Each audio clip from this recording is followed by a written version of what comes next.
Part 2, Alexander Pope, an essay on criticism.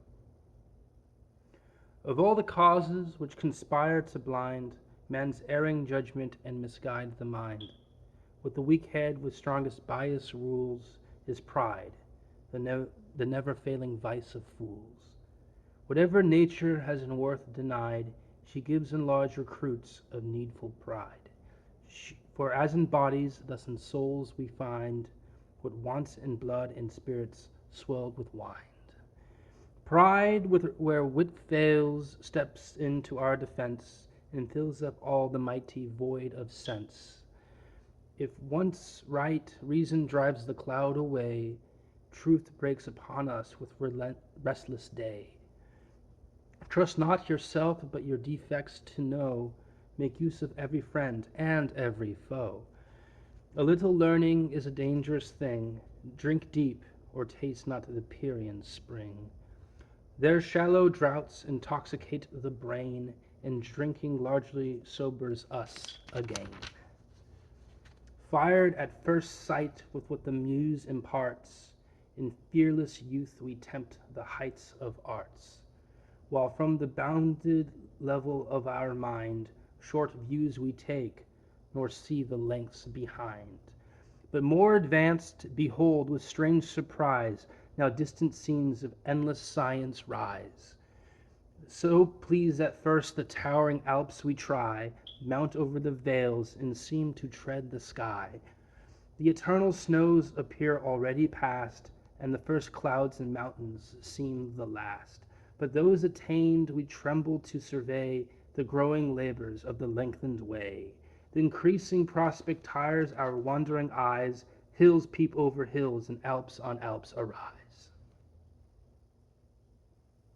And it goes on.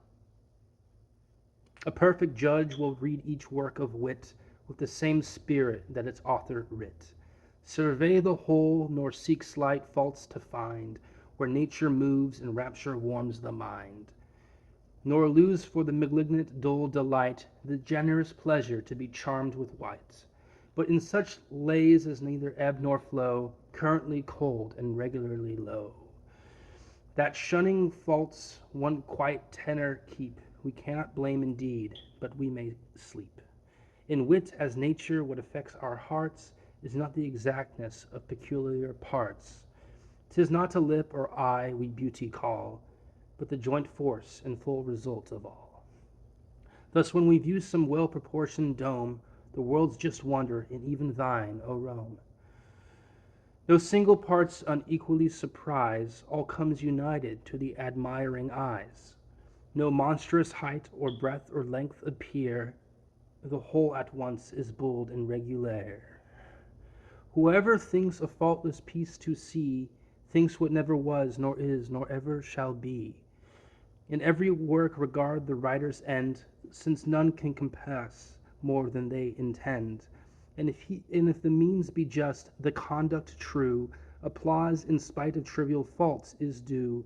As men of breeding, sometimes men of wit, to avoid great errors must the less commit.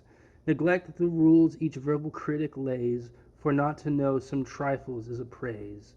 Most critics, fond of some subservient art, still make the whole depend upon the part.